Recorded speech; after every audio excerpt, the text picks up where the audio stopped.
My name is Lee Wishing. I'm the Administrative Director of the Center for Vision and Values. I want to welcome you to Freedom Readers this October 8th, 2013.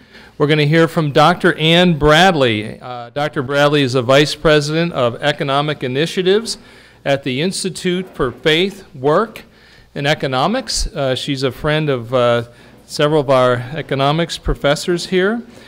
She will speak on the subject, The Real Social Justice, a Christian Response to Poverty and Income Equality. I have to tell you that we threw Dr. Bradley a bit of a curveball. Originally we talked about having her speak on a subject, 5 reasons Christians should embrace economic freedom. And when our student marketing fellows associated with the Center for Vision and Values read her paper that's on your table, they noticed several social justice applications and for that paper. And knowing that social justice is an issue that's interesting to Grove City College students, we asked Dr. Bradley to adapt that talk to address some social justice issues. So we thank her for doing that. I want to thank our sponsor, the Charles G. Koch Charitable Foundation, for financing this program, the Freedom Readers series. We want to call your attention to the, as we always do, the Koch internship and the Koch associate programs. There are 2 outstanding programs for undergraduate students or recent graduates. They pay very well. I encourage you to check those out at cgkfoundation.org. That's cgkfoundation.org. In the middle of your table, if you would just take a moment to look at the middle of your table, there's a sign-up form. If you could just sign your name, letting us know that you were here, we'd appreciate that. Also, there's a survey on your table, and if you could complete the survey at the end of the program, we'd appreciate that. Also, we're asking if you would be so kind as to like us on Facebook. You can see how to do that there, and to follow us on Twitter as well. Want to let you know that the purpose of the Freedom Readers program is to expose students to free market economics principles. Those students who may not have a chance at Grove City College, full schedules, or for whatever reason to take an economics course, we just want to introduce basic economic principles, free market economic principles here at Freedom Readers, and kind of whet your interest there. How many students were here at the last program? Could you raise your hands? Okay, so maybe a third. We also like to encourage you to consider, before leaving Grove City College, to take a basic economics course here. Grove City College is one of the few places in the country that unapologetically teaches free market economics, and especially from an Austrian perspective. And just to talk about one of those introductory courses, we're going to ask the always bashful Dr. Rittenauer to come up here and pump his own course. Of course, he's anything but bashful. So, Dr. Rittenauer, pitch your course with abandon, okay? Thank you. You are here, no doubt, because you have some interest in economics. And if that interest is spurred by thinking about questions such as, how can we help reduce the poverty problem in this country and in the nation? What would be the consequence of a partial government shutdown economically? What could cause a financial meltdown? How do we know that if a firm can't make a profit because they're charging a living wage, they'll go out of business? Foundations of Economics is for you. It's a class where it's a fun-filled whirlwind of whimsy as we consider the very foundations of economics. It'll not only make certain truth claims about economics and economic law, but it will acquaint you with reasons why you can have confidence in economics. We very much strongly believe that the laws of economics are laws that are part of the created order, that they're put here because of how God made us in His image. And that fact has certain implications. And so if you're interested in learning about economics as a part of the created order, Econ 120, Foundations of Economics, is for you. And if you enroll and you complete the class, you will not be disappointed. And I understand Fridays are special days, bow tie Fridays, right? Today is bow tie Tuesday. Every day is bow tie, okay. Okay. All right, now, as I think many of you know, we have student fellows who are associated with the Center for Vision and Values. They apply to do that, and it's a competitive process, and those who work for us receive a stipend. Half of our students do marketing, half of them do research for faculty, much of which gets published. Could I ask our student fellows to stand and just be recognized? Okay. They do great work for us. And if you saw posters all around campus, our Student Fellows marketing team, half of the students do marketing, half do research, as I said. The marketing fellows did all the promotion for this program. And now I'm going to introduce one of our marketing fellows, senior Sarah Landine, marketing fellow. She's a senior finance major here. I mentioned the Koch internship program. She's an alumna of that program. She also completed an internship at the Heritage Foundation this past summer in their development or fundraising department. And Sarah, would you come up and introduce Dr. Bradley for us?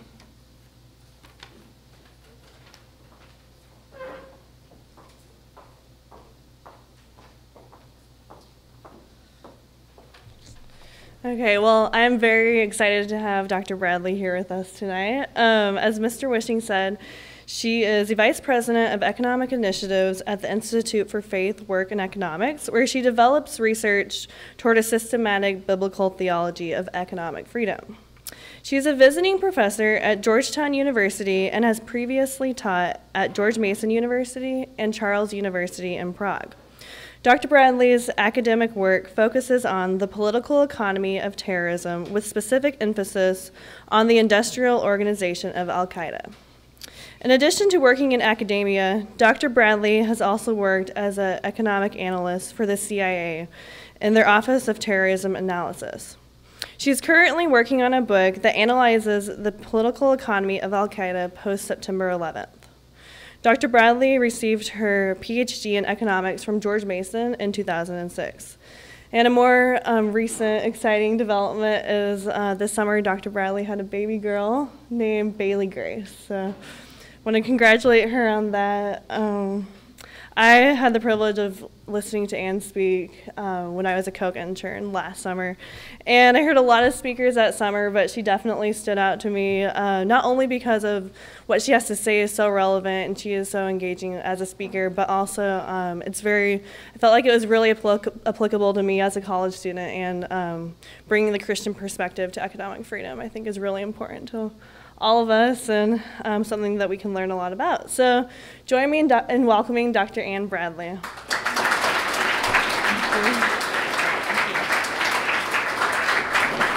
Thank you so much, everyone. Thank you. It's such a pleasure to be here. I have to say that your reputation precedes you. My mentor, Peter Betke, is a Grove City graduate, and when I announced on my Facebook page today that I was driving up here to talk, his response was, "Best college in the world." And so far, I think that's right. You have a beautiful campus, and I'm so excited that there's places of higher education in this country where you're learning about the importance of economic freedom, about the importance of clear, sound economic thinking, particularly as Christians, because that's really what I'm here to talk to you about tonight, is why as Christians should we care It's hard at most places. You all are very unique. It's hard to get most people out on a Tuesday night to talk about economics and economic freedom. I suppose you could pay them to do that, but otherwise it's hard to get people to do it voluntarily. So the fact that you're here is exciting. I think as Christians we have an opportunity right now at the place we are in the world, and specifically in this country, to speak into a gap about how Christians can think about economics, why it's important for us to do so, and how good economic thinking and economic freedom helps us to be better stewards. It helps us to address issues of social justice and income inequality and how to care for the poor.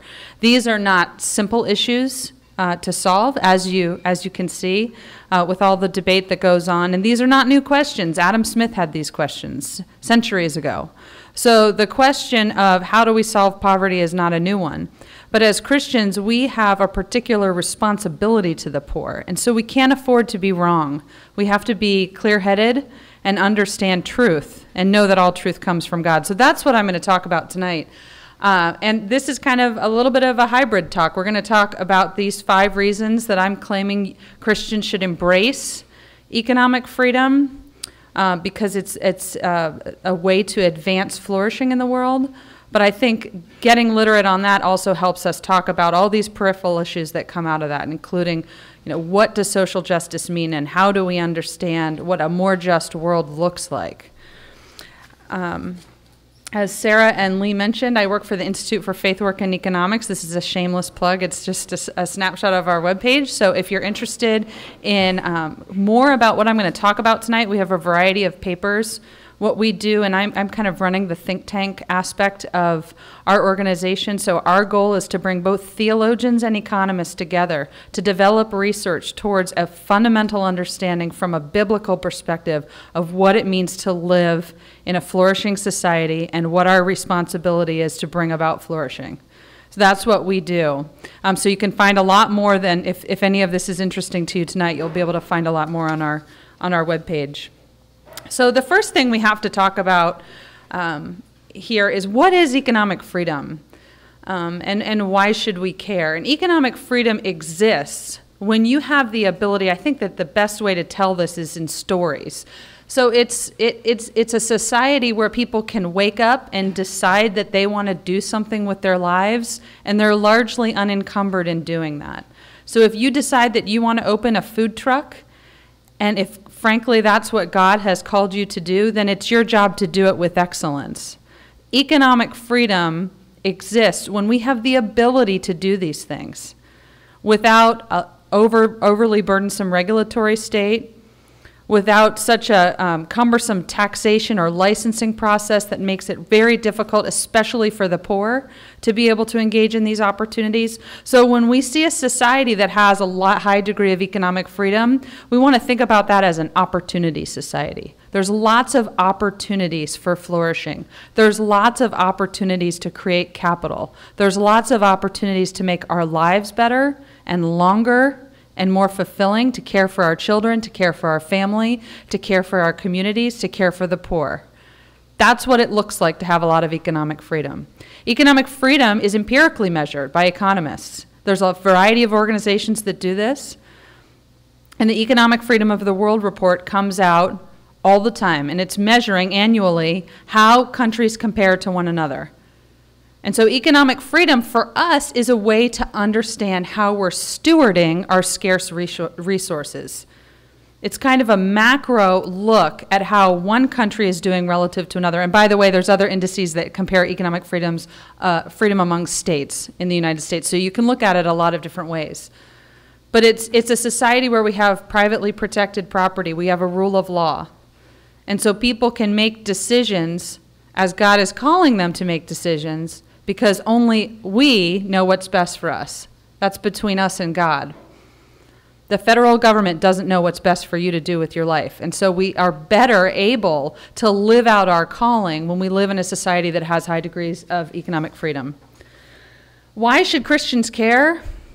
We should care because, and this is a favorite quote of mine from Abraham Kuyper, a theologian who said, "There's not a square inch in the whole domain of our human existence over which Christ, who is sovereign over all, does not cry, 'Mine.'" And what that means is that all truth is God's truth. And that includes economic realities. Those are God's truths. It is incumbent upon us to be educated about them and to understand them. So economic realities are not ideological. They are realities. Think of gravity as a parallel example. If you walk up to the top of this building and get on the roof and step 1 foot off, what's going to happen? You're going to fall. You may not like gravity. It may inconvenience you, right? We'd all be better off if we didn't have to deal with gravity. We could just fly anywhere we wanted to go. But gravity makes that difficult. So we have to overcome gravity, but we have to be aware of it. And if we're not, it's at our peril. And the same thing applies for economic truths. And so these truths are God's truths. And so again, as Christians, we don't have the luxury of ignoring them or not being aware of them. It's our responsibility to do so. So I'm just going to, I used to work for the CIA, as was mentioned, which is way less glamorous than probably most of you think it is. And when we wrote, we had to write very briefly, and they asked us to tell people the bottom line up front, because we were writing for people who didn't have a lot of time for academic fluff. And so this is the bottom line up front. These are the 5 reasons, and I'm going to go through them individually. And so in going through each of them, we're going to spend some time on some of the issues that I mentioned, including poverty. So we're called to work. Working is not a burden. Working is not part of damnation. Working is how we use our skills, gifts, and talents to serve others. So we're called to work. We're called to serve others, particularly the poor. We're called to flourishing. So God wants flourishing for us. Property rights are, in fact, biblical. These are biblical principles about how we can order our lives to get flourishing, about how we can order our lives to be better stewards. And limited government is a biblical principle. And so for these 5 reasons, I believe we should, as Christians, embrace economic freedom, because these things correlate directly with economic freedom. Again, think of economic freedom as kind of a measurement of how we're doing as stewards over our scarce resources, which have multiple and competing ends. And that's economics, right? Everything we do involves a trade-off. There's no kind of bucket of money that we pull from freely. And so we have to be diligent as stewards about making wise choices. And economics helps us to be better decision makers. Economic freedom helps us understand how we're doing on a societal level as decision makers, as stewards. So that's what we're going to talk about. The first point is that we're called to work. So I always refer to this verse in Genesis 2:15. The Lord God took the man and put him in the Garden of Eden to work it and to take care of it. So before the fall of mankind, we were called to work. Work is not a punishment. Work is, in fact, the best and most effective way you can serve other people, your fellow man. And through markets and market trade, we are able to come together with anonymous individuals to serve others in ways that we would never be able to do without markets. And so markets are a mechanism that help us work, that help us serve others. And so I like to think of it this way. God's garden was perfect, but not finished. So our job, we are to finish his perfect work. And that's why we were created very uniquely to do something special. It's our anthropology to work. I think a lot of us think that work is kind of a downer, and you go in at 9 and you count the hours. Anybody ever had a job like that? Of course. And if you haven't, you probably will, and that's okay. That's part of the process, right? But it shouldn't be like that all the time. Work is a way that you can use the gifts that God gave you to make everyone better off, not just yourself. That's both liberating, exciting, and challenging, because it means we're accountable to making the right choices. So when I think about our anthropology as Christians, we go right to the scripture here. How were we created? Can anybody guess what the picture here is on the left? It's snowflakes. We're in Pennsylvania. So I assume that you're not unfamiliar with snow. I am from a suburb of Washington, D.C., and so there's a couple ways to get a government shutdown. One is what we're doing right now downtown, but the other way is to get the threat of 1 inch of snow. And you literally have people running for the hills and raiding grocery stores for milk, of all things. So anyway, so this is snow, okay? And there's two different perspectives of snow here. The first picture, and I don't know if you did this when you were a kid, but growing up outside of D.C. meant we were excited for snow days. And so what you'd do before you went to bed, if you thought it was going to snow, you'd look out the window and look at the lamppost. And that's how you could tell, because you needed light against the darkness to see if it started snowing. But from that vantage point, all these snowflakes looked exactly the same. But actually what we have here is a snowflake under a microscope. And they've actually done research on this.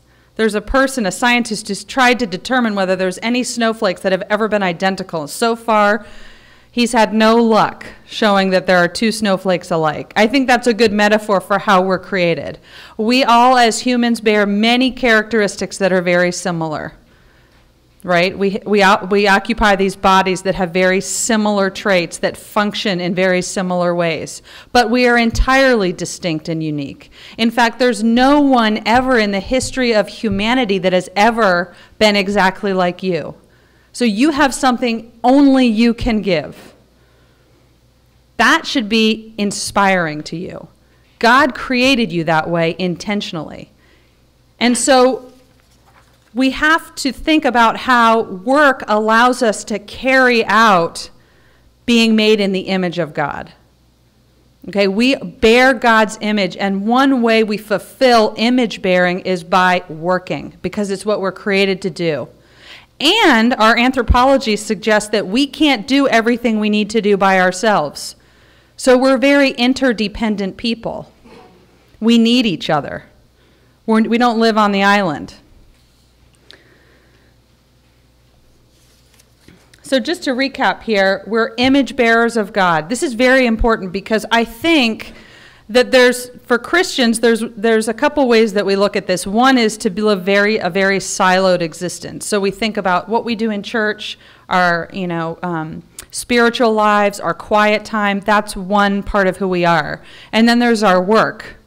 And maybe God is calling you to be an accountant, or maybe he's calling you to open up your own restaurant, or 1,000 other things. And you go do that and you think, well, God doesn't care about that. He cares about my activities in church.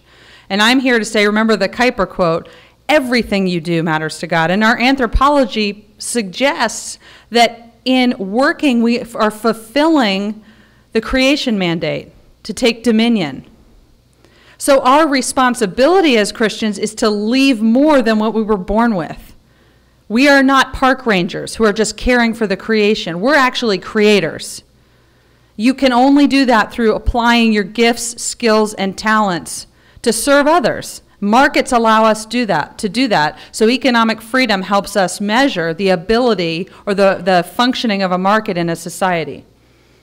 We're created to work. So equilibrium is not sitting on the couch. I know that's what we want to do sometimes after a hard day, and rest is important and a good thing, but that's shouldn't be what we strive for, striving to rest. We should strive to serve others with excellence and integrity because we know that God created us, again, like no other has been created. And so if he's calling you to be a CPA, you do it with excellence because you're filling the needs of others by doing that. And in that, you're bearing out the image of God. And it's very unique what we're called to do. No one else can do it. We're also called to serve the poor.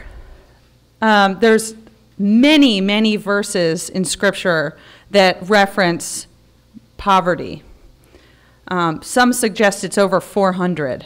So there's a lot of Scripture that deals with being poor and our accountability to the poor. And it says that the righteous care about justice for the poor, but the wicked have no such concern. And I don't think this is really a hot topic I don't think this is a point of debate, I should say, among Christians. I think that most Christians, if you survey them, would agree that we have a responsibility to care for the poor. It's very clear. What we disagree over often is the means over which we will care for the poor. And this is why Christians don't have the luxury of being uninformed about economics. Because economic realities, remember what I said before, these are not, we can choose to believe in gravity or not believe it, it exists. Demand curves slope downward. There's a very specific way that prices emerge in an economy. These are not ideas, they're truths. And so if we ignore them, we often, and I'm sure you've heard of this in your economics classes, we run into a lot of unintended consequences where the very people we intend to help, we hurt. So good intentions are not enough to solve poverty. You can't say, I'm a Christian, I'm called to care for the poor, so I'm just going to hope it all works out and pay my taxes because my taxes are in some way caring for the poor. That's not enough. We actually have to kind of get down in there, roll up our sleeves, and figure out what are the best and most effective means to care for the poor.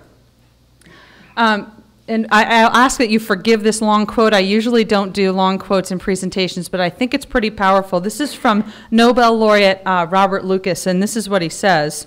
Of the tendencies that are harmful to sound economics, the most seductive, and in my opinion the most poisonous, is to focus on questions of distribution. In this very minute, a child is being born to an American family, and another child, equally valued by God, is being born to a family in India. The resources of all kinds that will be at the disposal of this new American will be on the order of 15 times the resources available to his Indian brother. This seems to us a terrible wrong, justifying direct corrective action, and perhaps some actions of this kind can and should be taken.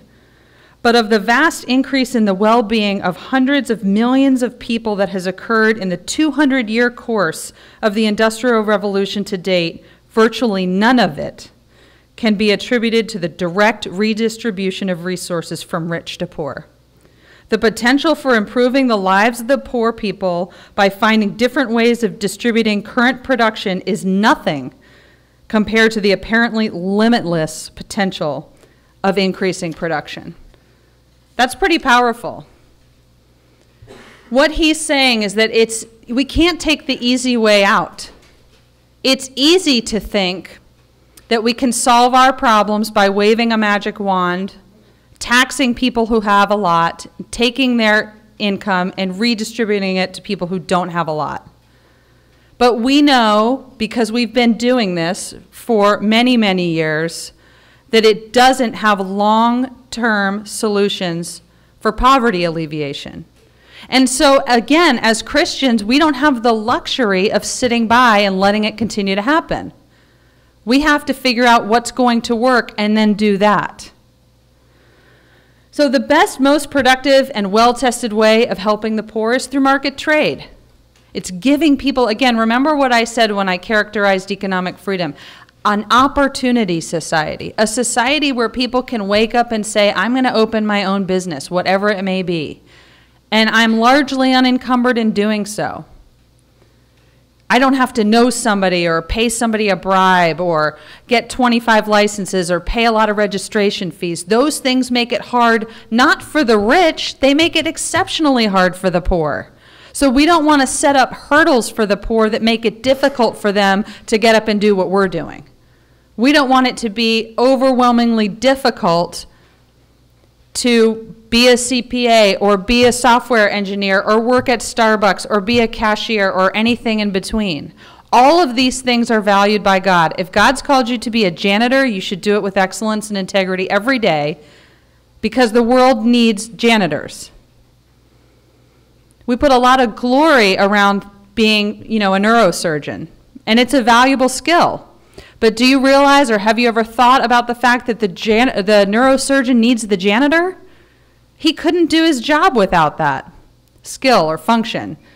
He couldn't accomplish his mission if he didn't have people who he doesn't even know creating new and more effective ways for him to perform surgery. There's a huge technology around this that he's not a part of. We're very interdependent people.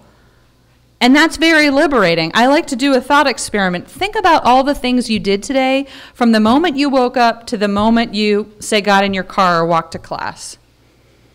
For me, I'll simplify the list, or we'll be here all night. But I get up and I use my iPhone as my alarm, so of course then I have to check my email really quickly.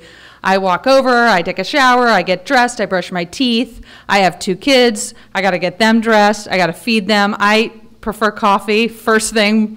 So I have to do all these things, and then I get in my car.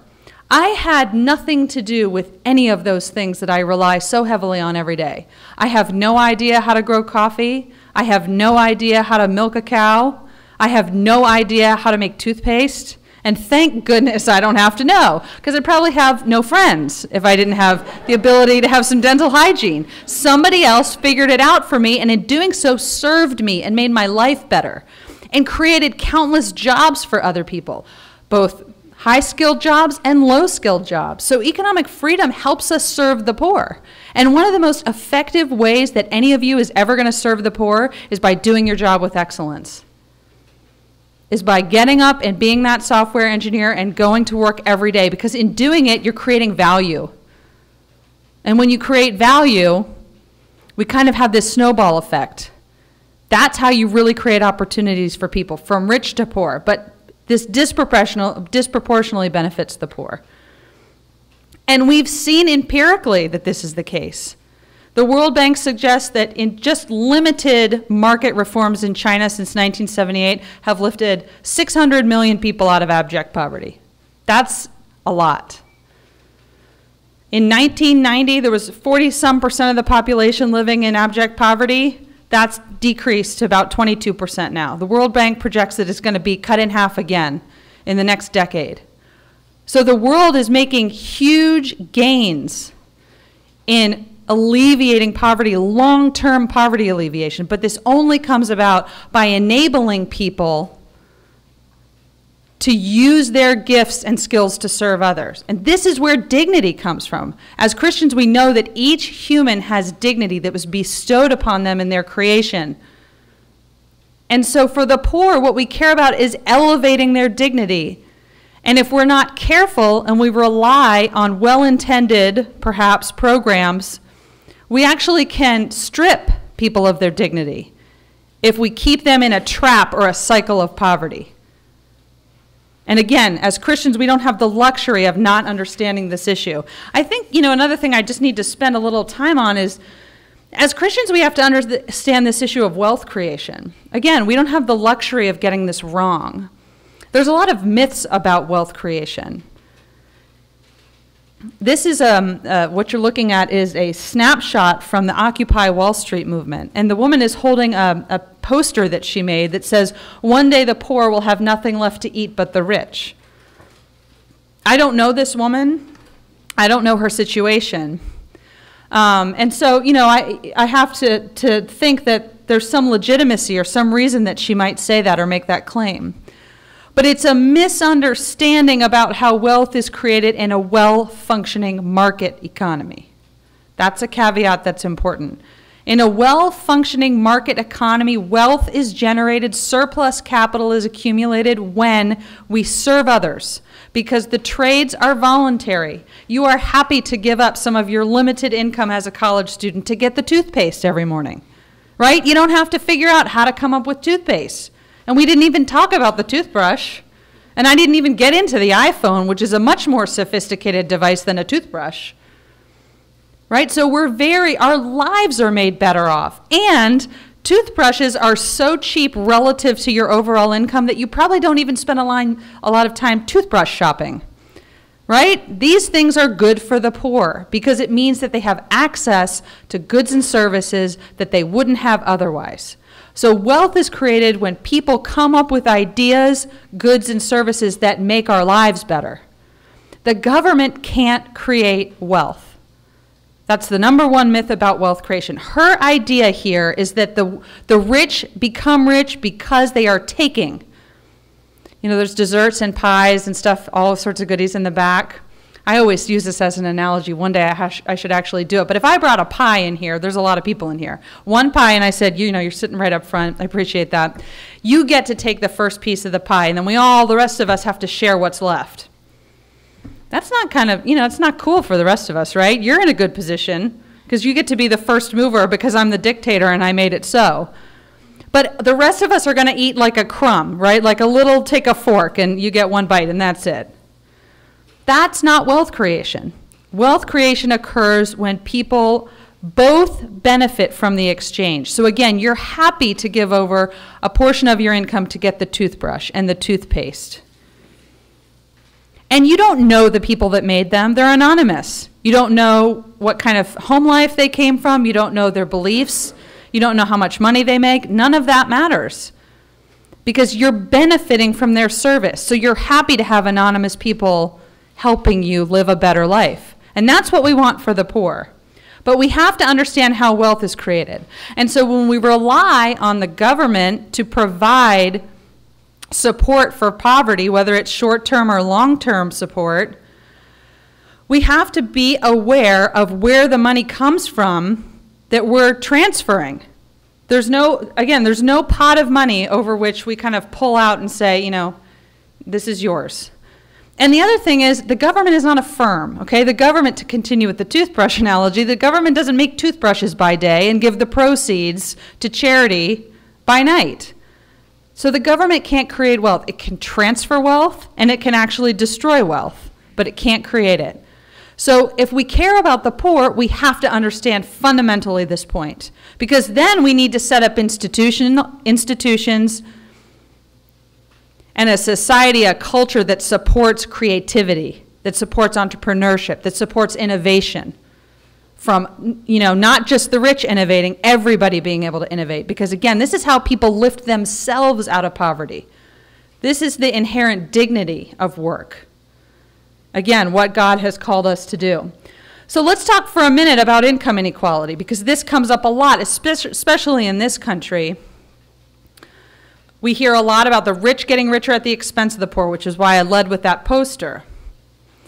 And here's, you know, not to get super technical, but this is how economists measure income inequality. It's something called the Gini coefficient, and all you need to know is that it's ranked from, 0 to 1. So 0 is perfect equality. Everybody earns $50,000, say. A Gini coefficient of 1 is perfect inequality. One person has all the money and everybody else has 0. We clearly don't live in either of those worlds. We live in the middle. As you can see, the U.S. has been between 0.40 and 0.50 with a slight tick upward. So the question for economists really is, why is this happening? Why do we have income inequality? And should we do anything about it? And I could give, you know, we could have a whole nother talk on that, so we don't have time for that. But I just want to say, you know, show you this because this is where the debate is coming, and this is what people are talking about. And so the question is, let's go back to answer it again as Christians using good economic thinking. How do we kind of address this issue? Well, if we look at our human anthropology, inherent in us is our uniqueness. We are distinct. So even if we were able to redistribute all the income overnight in this country, take all the money from everybody and redistribute it so that everybody had the same amount. This is obviously a hypothetical. So let's say all of us have $100,000. That's on Tuesday. What do you think the world's going to look like on Friday? Is everybody going to have $100,000? No way. Because we're all different. We all have different preferences. We all have different attitudes towards risk. We all have different ideas. Some of us might go put it on the craps table. You lost your money overnight. Some people might stuff it under a mattress. Some people might open a business. Some people might go to college. There's a lot of things you could do with that. There would be no way to manage equality of outcome. Now, I'm not suggesting that most people actually believe that we should earn the same amount of money, but the question is, where do you stop it? And so what I'm telling you is that I believe these issues of redistribution are trying to address a symptom of a society where people are different. So the question is, well, I won't say the question. I think the answer is that income inequality is natural. There's some natural rate of income inequality because we're different. And guess who rewards value in a market economy? Consumers. So there's really no one person to blame. Steve Jobs became rich because he came up with a lot of fancy computer ideas. There was no guarantee that those were going to be successful, but he had to take a risk. The reason that there's not a lot of Steve Jobs is because a lot of people don't want to take that risk. There's other reasons too, right? There's no guaranteed outcome, and the scripture never promises us that. You may call to be extremely wealthy, and there's accountability and responsibility you're going to have towards that, and you may be called not to have a lot of wealth, and there's accountability to that. And so, you know, I think it's easy to say we want these outcomes, but there's really no physical way to get them, is what I'm telling you. And it's because of our uniqueness. It's because we're distinct. There's no way we could maintain it. And so this is just a little thought experiment. I mean, of these three guys I've shown here, I bet everybody knows the guy on the far right. Who's that? Mark Zuckerberg. So these are people I picked at random from the Forbes billionaire list. Mark Zuckerberg is a Harvard dropout. When he invented Facebook, do you think that he knew it was going to make him a billionaire? This is like a social media thing among Harvard, you know, college students. On the far left here, this is Mr. Mars. Anybody know who that is? Heard of the Mars company? Forrest Mars is his name. They make candy bars. Okay, so, you know, he's not making cars, he's not making computers, he's making the Mars bar. And the guy in the middle, you probably don't recognize him, but I'm sure you've heard of him. That's Ralph Lauren. He makes clothing. Some of you probably wear it. He also is he's a high school dropout. So Zuckerberg is a college dropout. Ralph Lauren is a high school dropout, and Mars, I believe, has an MBA. Why would I put these three people up here? Well, I'm trying to show you that in an opportunity society, it's the idea that you can come up with some innovation. You are encouraged to be creative, and you can make it big. You might not make it big. There's no guarantees. But I guarantee you in Bangladesh, the situation is not the same. You're not going to get a lot of Mark Zuckerbergs coming out of Bangladesh, and it's because they don't have the institutional framework that fosters entrepreneurship and value creation. They don't have high levels of economic freedom. Third point, we're called to flourishing. Okay, this is not we're called to be rich, it's we're called to flourishing. So where I think we have to start with this is in Genesis. And if we look at the scripture, what were we born into? We were born into abundance. It says the rivers were teeming with fish. The sky was full of birds. It was a lush landscape. Google Garden of Eden and see what you get. All the pictures of what people think it looked like. And it looks like paradise. Okay, so we were called into flourishing. Flourishing is one of those things where I think we have a hard time defining it, but you know it when you see it, right? And so one way to think about this in the scriptures is we're called to shalom, which is often translated as peace, but it means much more than that. It means we have contentment and reconciliation and forgiveness and many more things. Okay, so we're called to not only God wants flourishing for us, but we're called to help achieve flourishing, not just for ourselves, but for others. Again, I think this is where Christians have a rare opportunity to show the world what hope looks like. That through our work, we can make our lives better and make the lives better of others, and that's hope. I mean, that's a witness that you have, and there's power in that. But we have to be good stewards to get to flourishing. We can't wish it so. We can't create a department of flourishing and think that we're going to get it. It's up to us on a very individual level to make this happen. Anybody know what this picture is picture of? It's Tom Hanks in the movie Castaway. If you haven't seen that movie, I recommend it. It's a great example. I mean, he's over the moon in this picture because he figured out how to light fire. So the story in Castaway is there's this guy who works for Federal Express, and he's in a Federal Express plane, and it's Christmas Eve, I think, and it crashes on a remote island. So this guy is stuck. It doesn't matter how many credit cards he has in his wallet. It doesn't matter. You know, none of that stuff matters. He's on an island. He doesn't know when he's going to get rescued, so he has to figure it all out by himself. So he has to figure out, he has an ocean at his disposal, but he can't drink it because it's salty. So he has to figure out how to somehow purify the water. He has to find shelter. He has to learn how to spear fish. It's a true Robinson Crusoe story. He is now responsible for figuring everything out himself. That's not how you get flourishing. Because, again, let's go back to our anthropology. We were not created as people who are autonomous, who live in a vacuum, who don't need others. We, by definition, need others. Right? So how much easier would Tom Hanks' life have been in that movie if he had a lighter in a Ziploc bag in his pocket? He wouldn't have had to figure out how to start a fire. This is something I suspect if you're in the Boy Scouts, you learn, right? You go rough it in the wilderness and start fires. That's a luxury activity. This guy is doing it to survive. Okay, so there's a reason that everybody who lives in this room right now doesn't have to start a fire to heat your home. You don't have to figure that out. You have central air, you have heating.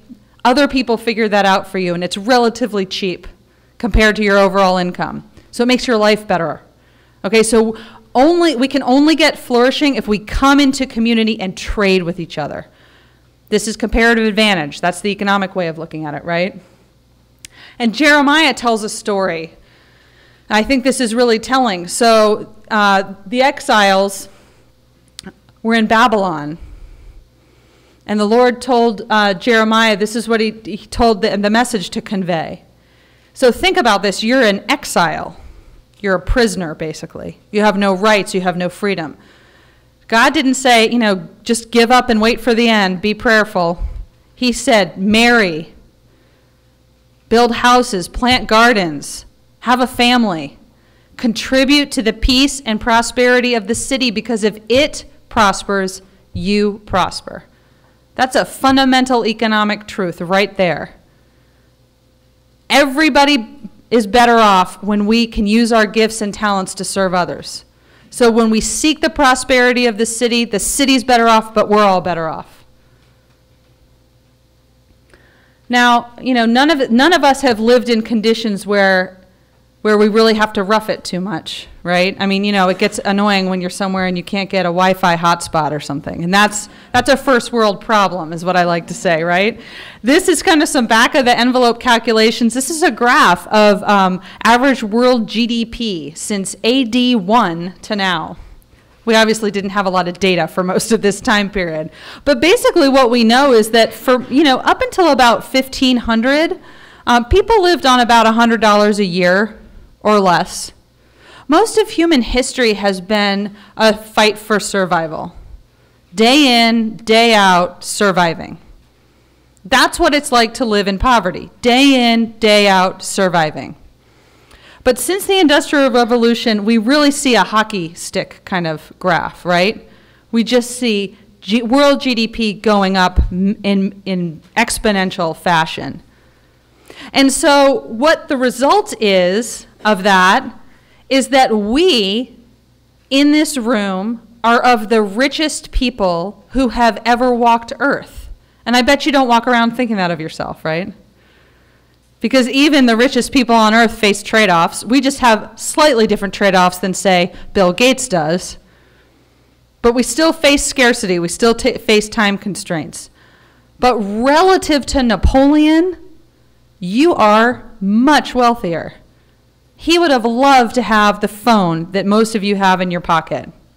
So we are, what I like to say is that we're ignorant beneficiaries of the goods and services that we rely on every day that make our lives better and make us so rich. And so the question for the poor, I think we really need to switch the conversation from income inequality. Frankly, I don't think it's as important, the difference between the richest and the poorest. What really matters is the relative prosperity of those at the bottom and their ability to get out of the bottom. So to think about it this way, it's much easier to be poor in this country than it is to be poor in Bangladesh. And that's not an accident. It's because we have high levels of economic freedom that increases things like our marginal productivity of labor, which raises wages. All sorts of benefits come from that. So these things are not accidental. Again, as Christians, we have to be aware of how wealth is created so that we can foster that. Because what we want for the poor is access to goods and services that make their lives better, that enable them to lift themselves out of suffering and dependency. Those are traps. And the way that we do it is by increasing the gains from trade. And so for me, this is how I think about justice for the poor. This is a picture of women in Africa who are walking to get water. And so I'm just trying to juxtapose for you the quality of life differences that we get when we promote flourishing and actually achieve it. So think of these women. Many times they have children in tow. They have to walk to a place to get dirty water. They fill it up. They have to carry it back. It's miles. They might not have shoes. It's oppressively hot. And the water's not even clean. And then they have to do it the next day. And then they have to do it the next day. So much of their time each day is dedicated to this task that you guys don't have to think about. I don't have to think about how to get clean water. I have multiple ways in my own home of doing this. I have bottled water. I can get water from the tap and it's fine. I can get water from the refrigerator. Right? So what we want is to elevate the dignity, because these African women were born in the image of God just like you and I were. So the question is, how do we get an opportunity society such that they can live out their gifts and skills, such that they can put their God-given creativity, the notion for creativity is given to us in our creation from God. We're born to innovate. They're born to innovate too. But through no fault of their own, they're trapped in a cycle of poverty. Fourth, and I'm going to try to wrap it up quickly here because I want to leave time for questions, the value of property rights. So property rights are biblical. Property rights are not a new concept. And if you're interested in this, I don't have a lot of time to spend, but we have multiple papers on our website that deal with biblical perspectives of private property. And basically the story is this, that when we're given dominion over the earth, this is where property rights are born.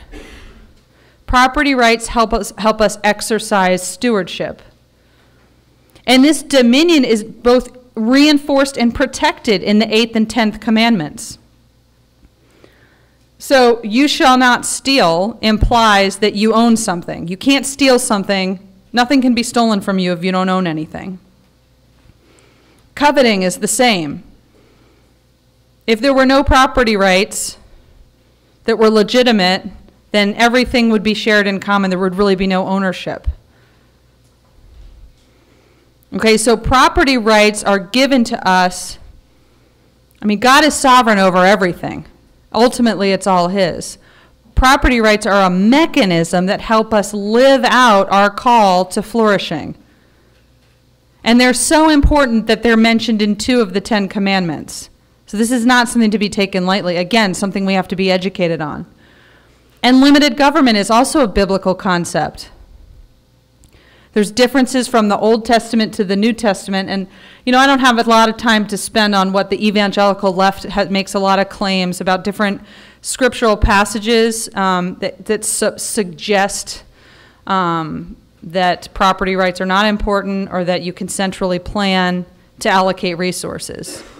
But we have, again, papers written by theologians on our websites. One takes on Acts 2-5 head on and suggests that in the early church, because people were sharing all things on an as-needed basis, is not what we call didactic in Scripture. So it's not a command that that's how we operate society. It's narrative, suggesting that that was a response of those people in that moment. And, not to simplify, we probably are going to be called to do hard things and share our resources with people in need. But that's very different. Sharing with, people who are in need is very different than mandating government redistribution of property. Leviticus is also the story of Jubilee. This is also where the evangelical left tends to suggest that property rights are not absolute. And so we have more research that suggests that it actually is a form of contracting and that it protects property rights rather than undermines them. So I think, again, when we're talking to our peers, if we're going to be good articulators of liberty and freedom and we're coming from a Christian perspective, we've got to read up on these things and understand where, the other side is coming from, but really get into the Scripture yourself. Don't believe it because I told you. Believe it because it's right. And to do that, you've got to do some research. And there's New Testament and Old Testament distinctions as well. I think, just to talk about Israel for a second, that was a theocracy, and it more reflects a covenant relationship that a church would have with members of its community, rather than a narrative for how to run a non-theocratic state, which is what we currently reside in, right? And then if you look at Romans and other parts of the Old Testament, you see that there were prophets, Romans is New Testament, the prophets in the Old Testament, in Amos particularly, were berating the pagan rulers for violating negative rights versus advocating for positive rights, for the role of governors. That's particularly important. And then Romans, really takes time to talk about the distinction between the state and other aspects of society. So the state has some very limited role and should not usurp that role. So again, we could have a whole talk just on that slide, but there's more where that came from if you're interested. But what I'm kind of summarizing here is that limited government it's limited because God understands us in ways better than we understand ourselves, right? He knows what we need to achieve this flourishing that he's calling us to. So limited government and private property rights are ways that we get to more economic freedom, to more flourishing, to better quality of life and higher standards of living. So this is really about stewardship. So economic freedom helps us understand how to be better stewards, and in this, we get justice. Okay, so I want to turn the idea of social justice on its head. Justice is allowing people the opportunity to be whatever God has called them to be. We don't know on the outside what that's going to be. And so I'm going to have to skip because I'm running long. But I want to say it's not just about the Benjamins. It's not just about the dollars. So when we talk about economic freedom, we tend to talk about GDP because that's one of the most obvious correlations, is that as you have more economic freedom, you have more GDP. We know this is particularly important for the poor. But it's not just about money. Economic freedom is positively associated with lots of things we like longer lifespans, less disease, and it's negatively associated with things we don't like, so less corruption. If you're poor in a country with high levels of economic freedom, it's much different than being poor in a country with low levels of economic freedom. And this is not to minimize poverty in the United States. I've spent time today talking about abject poverty across the globe. That's very different than poverty in the United States. And it doesn't mean that it's not hard to be poor in this country. But again, what it means is, as Christians, how do we think through how to long-term help the people who are poor, who are suffering? And often we're going to be called to do hard things. I always think of it this way. If my neighbor's house burned down, and they had a couple kids, God might call me to open my home up to them. And that would be hard. I live in a townhouse. It's not that big. I have 2 kids. One's a newborn, Unless you're the parent, the crying is probably annoying to you. So, it would be hard for everybody, but I might be called to do that. But nobody probably would say you should live with me forever. So helping people in the short term who are poor looks very different than long-term poverty alleviation. And when I say long-term, I mean people get out of poverty and they stay out. Not only do they just stay out, they are able to grow. Okay, so in this country, the status of economic freedom is not looking good. In 2000, the Economic Freedom of the World report suggested that we were number 2 in the world. Of all the countries that we can survey, we're number 2. Today, we're number 18. And our quality of life is dropping as that number goes down. And I'm here also to tell you that the rich are much more able to absorb those decreases in quality of life than the poor. Think about the recent recession. Think about the financial crisis. These things are very hard to absorb if you're poor. And in our increasing regulatory environment, we're making it hard for poor people to have an idea and to live it out. I live in Loudoun County, which is one of the most fastest growing counties in the country. And you see this all the time. This is a food truck that's run by, typically an El Salvadorian woman who's making pupusas. And so what they do is they drive the food truck to these construction sites in these very, kind of suburb areas. So there's not a lot of food right around where your job is. So these, this woman who does this right by my house, and I can see the truck come in during lunchtime to my neighborhood because my neighborhood's under construction. She just wants to make pupusas so that she can make some money. She had an idea. I have a recipe. People like it. Hey, maybe I can have a truck and I can have this idea to drive around to people at construction sites because they can't leave the job. They've only got a half an hour lunch break. We need to make it easy for her and people like her to take a bet on that idea and to serve others, because in serving those people that work on the construction site, she's making herself and them better off.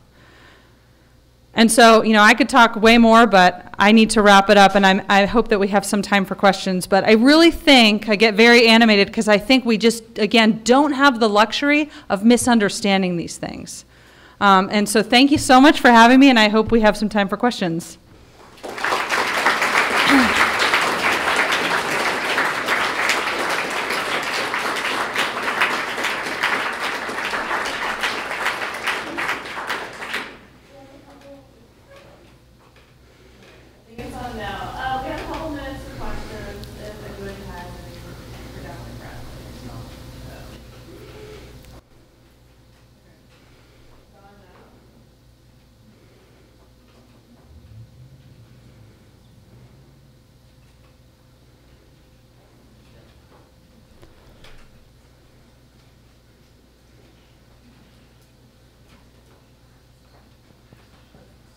We're having some tech problems. If you could just speak up, I'll try. I can speak up. I teach, so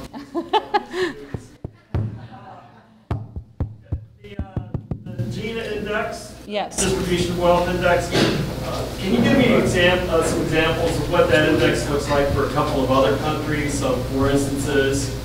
Sure. So, and I like the question because when we talk about income inequality, we tend to go right to kind of these easy data points to measure relatively how we're doing compared to, say, how India is doing. And as it turns out, India actually has less income inequality than the United States. So the United States has hovered between, 0.4 and 0.5 for some time.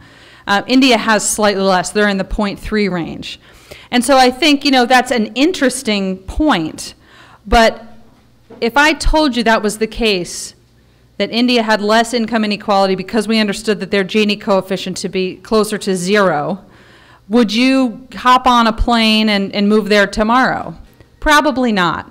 And so, what I think we really need to be looking at, and any good economist is not interested in one data point, so just knowing that Gini coefficient for us versus India today is not as valuable as understanding the trend.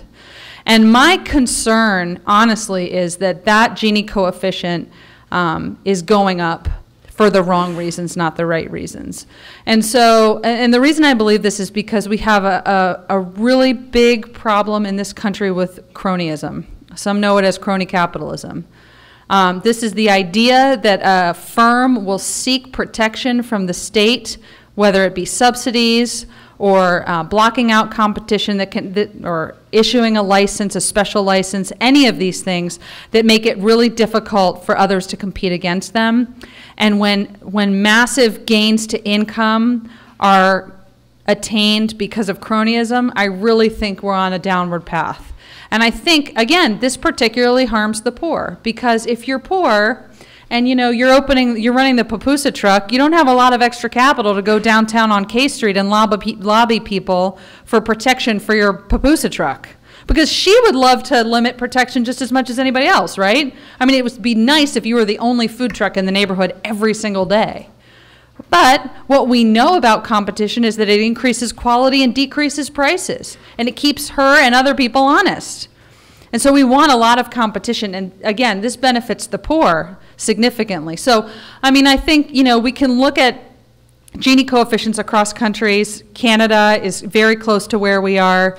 And the trajectory, I think, is way more interesting than just the data points. But I do think that in and of itself, the Gini coefficient from one country to another is not incredibly telling about the quality of life in that country. I mean, of course, if it's 1 or 0, you've got some really big problems. I mean, if everybody has the same, you've got to wonder how that's happening. And if one person has it all and everybody has 0, that would suggest tyranny and dictatorship. So both of those are bad. But in the middle, I'm not sure that 0.4 or 0.5 is significant. Again, I think what we need to look at is how many people in a society have the opportunity to be the Bill Gates, or to be the Steve Jobs, or to be the Michael Dells? I mean, Dell Computer Company was started in a guy's garage because he had an idea. That's what we want, is the possibility to create so much value for the rest of the world that you become a billionaire. So hopefully that helped answer your question. Do we have any other questions? Okay, well, Dr. Bradley, we thank you for your time. It was a great presentation, and we'll see you next month. The Word on Freedom Readers will be coming out. So thanks a lot. Let's give Dr. Bradley a hand. Thank you.